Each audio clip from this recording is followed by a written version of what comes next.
శ్రీనివాస్ గారితో మాట్లాడదాం. సురేష్ బాబు గారితో. సురేష్ బాబు గారు ఏంటి ఏమనుకున్నారు? ఇంతకుముందు మీకు వీడియో చూపించాం. ఆయన చెప్పు పట్టుకొని దొంగతనం ఎవరు చేస్తారో చెప్పేస్తున్నారు, నేరాలు ఎవరు చేస్తారో చెప్పేస్తున్నారు. ఇంట్లో పిల్ల ఎవరైనా తప్పిపోతే ఎటు వెళ్ళిపోయాడు, బతుకున్నాడో లేదో కూడా చెప్పేస్తున్నాడు. ఏంటి ఇలా చెప్పేయచ్చా? సాధ్యం అవుతుందా చెప్పేయడానికి? జై శ్రీమన్నారాయణ. జై శ్రీమన్నారాయణ అండి. ముందుగా మన బిగ్ టీవీ ప్రేక్షకులందరికీ కూడా జై శ్రీమన్నారాయణ. అయితే ఈ సందర్భంగా ఇక్కడ ఒకటండి, జ్యోతిష్యం అనేది చాలా గొప్ప విషయం. యావత్ ప్రపంచాన్నే మనము ఎంతో గొప్ప విషయంగా పాలించేటువంటి ఈ యొక్క జ్యోతిష శాస్త్రాన్ని అఘోరపాలపరచడం అనేది నేను దీనికి సహించుకోలేకపోతున్నాను. ఇకపోతే ఈ జ్యోతిష్యానికి సంబంధించినటువంటి విజువల్స్ ఏవైతే ఉన్నాయో మనం చూస్తున్నాం ఈ రోజున.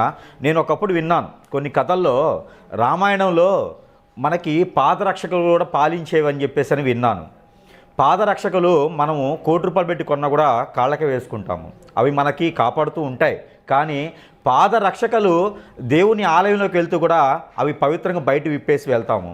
కానీ అలాంటి పాదరక్షకుల నుంచి తీసుకొని జ్యోతిషం చెప్తాను, తప్పిపోయిన వాళ్ళు చెప్తాను అంటే ఏదో రకమైనటువంటి కొత్త వరవడిని ప్రజలకు చూపించాలని ఒక నినాదం. అతను ఏదో కోట్లు వేసుకుపోవాలని తప్పితే అందులో జ్యోతిషం ఉంటుందని ఇంకోటి ఏం లేదు. అమాయక ప్రజల్ని లేదా ప్రజల్ని మభ్యపుంచేసి నైట్ కోటీశ్వరుని చేసేటువంటి విధంగా అయితే ఏ జ్యోతిష పండితులు చెప్పలేరు, ఏ జ్యోతిషానికి లేదు.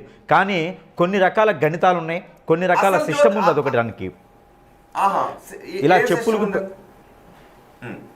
ఇలా చెప్పుల్ని పెట్టి లేకపోతే ఇంకోటి ఏదైనా చూపించేసి తోళ్ళని తీసుకొచ్చేసి జంక తోలు లేకపోతే సింహం తోలు తీసుకొచ్చి చూపిస్తాను అంటే దానివల్ల జ్యోతిషాలు పండవు, దానివల్ల జ్యోతిషాలు అయితే ఏమవ్వవు.